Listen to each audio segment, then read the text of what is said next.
Bismillahirrahmanirrahim. Assalamualaikum warahmatullahi wabarakatuh.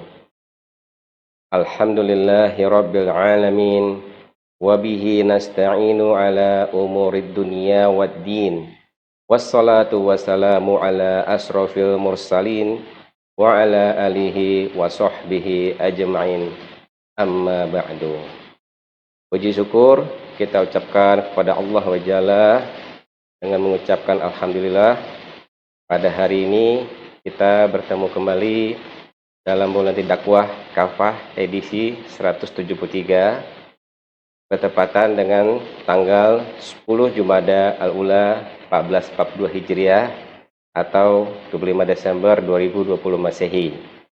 Salam serta salawat marilah kita sampaikan kepada uswatun hasanah Nabi Muhammad sallallahu alaihi wasallam dengan mengucapkan Allahumma sholli ala Sayyidina Muhammad wa ala ali Muhammad. Assalamu alayka ya Rasulullah. Pada tema buletin dakwah kafah hari ini dengan judul menolak pluralisme agama. Pluralisme agama adalah paham yang mengajarkan bahwa semua agama adalah sama. Kebenaran setiap agama adalah relatif. Setiap pemeluk agama tidak boleh mengklaim bahwa hanya agamanya saja yang benar, sedangkan agama yang lain salah. Adapun mengenai pluralisme agama ini telah ditegaskan oleh MUI melalui fatwanya yang disampaikan bahwa hukumnya haram melalui fatwa MUI nomor 7/Munas 7/MUI /11 tahun 2005. Pluralisme agama telah lama dipropagandakan di tanah air. Sosok Ahmad Wahib sebagai salah satu tokoh generasi awal yang mengusung pluralisme agama di Indonesia. Hal ini terbukti melalui catatan hariannya yang telah dibukukan dengan judul Pergolakan Pemikiran Islam pada tahun 1981. Dalam catatan tersebut menceritakan kisahnya pada saat tinggal di Jogja. Ia tinggal di asrama mahasiswa Realino yang juga merupakan asrama calon-calon pastor Katolik.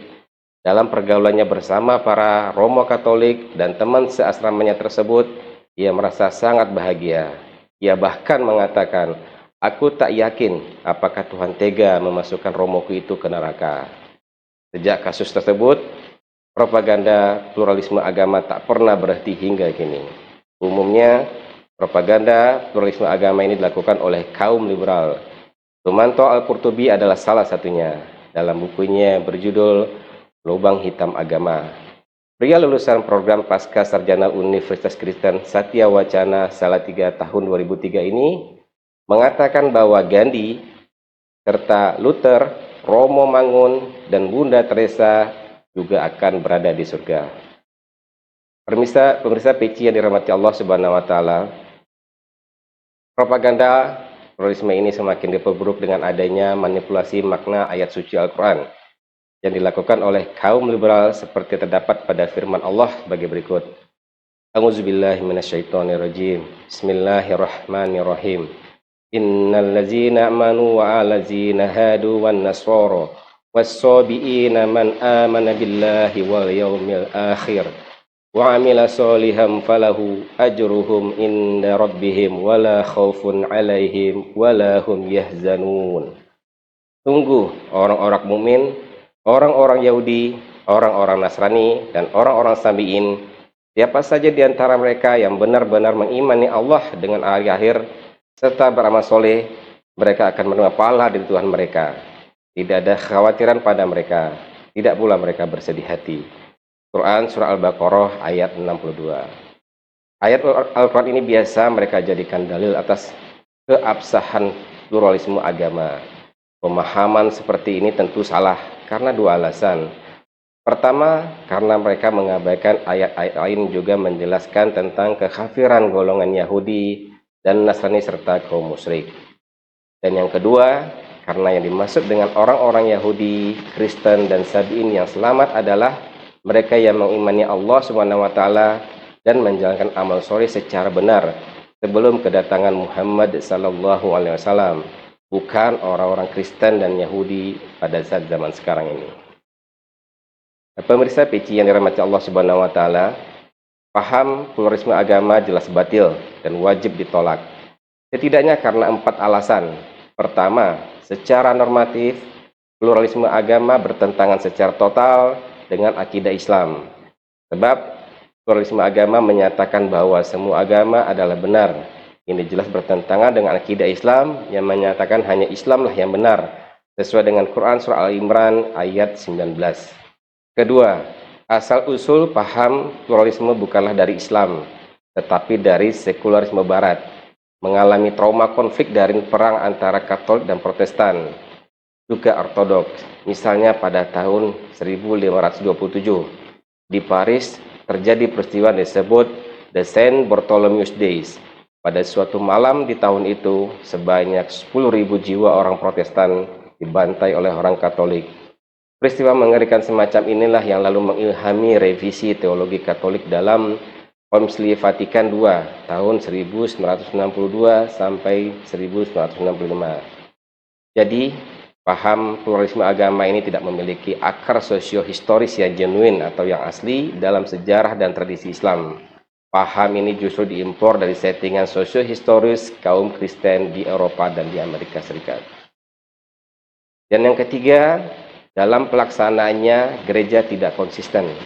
Andai kata hasil Konsili Vatikan II diamalkan secara konsisten, tentu gereja menganggap agama Islam juga benar. Faktanya, gereja tidak konsisten, gereja terus saja melakukan kristenisasi terhadap umat Islam. Kalau agama Islam benar, mengapa kristenisasi terus saja berlangsung?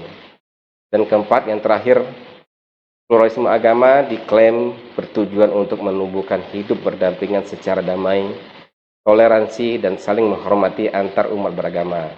Faktanya, justru kaum Kristen dan rezim sekuler di Barat sering tidak toleran terhadap kaum Muslim.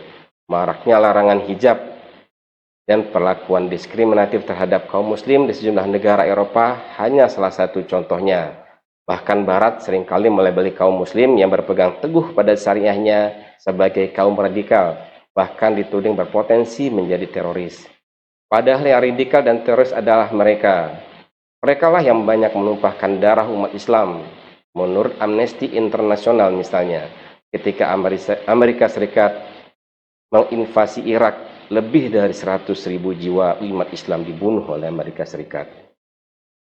Pemirsa PC yang dirahmati Allah Subhanahu wa taala, dalam lintasan sejarah peradaban Islam, praktik toleransi sangatlah nyata di mana kondisi tersebut berlangsung selama ribuan tahun, sejak masa Rasulullah Muhammad SAW sampai sepanjang masa kekhalifahan Islam. Setelahnya, intelektual Barat pun mengakui toleransi dan kerukunan umat beragama sepanjang masa kekhilafan Islam. Kisah manis kerukunan umat beragama direkam dengan indah oleh Will Durant dalam bukunya The Story of Civilization. Dia menggambarkan keharmonisan antara pemeluk Islam, Yahudi, dan Kristen di Spanyol di era khilafah Bani Umayyah. Mereka hidup aman, damai, dan bahagia bersama orang Islam pada sampai hingga abad ke-12 Masehi.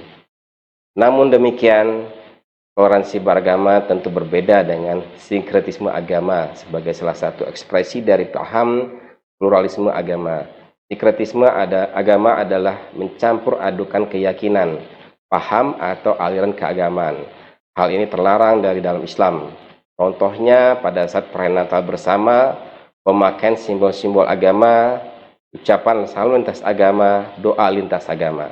Nah, sebagai contoh, kita dapat menyampaikan atau menggambarkan pada saat kita bersama-sama saudara, teman kita minum bersama di suatu tempat, di mana kita minum kopi dan teman kita minum teh.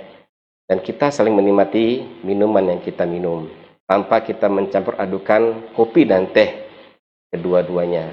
Nah, inilah yang disikap toleransi tersebut, di mana contoh toleransi saling menghargai dan saling menghormati atas pilihan masing-masing.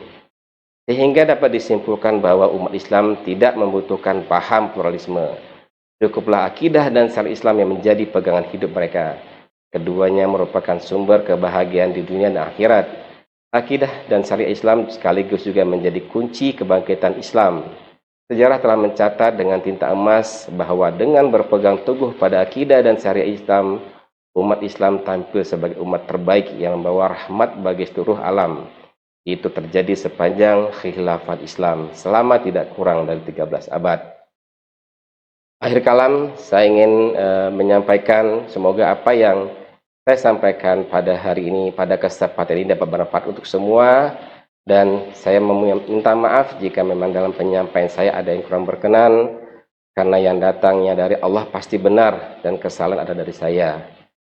Akhir kata saya mengucapkan Assalamualaikum warahmatullahi wabarakatuh.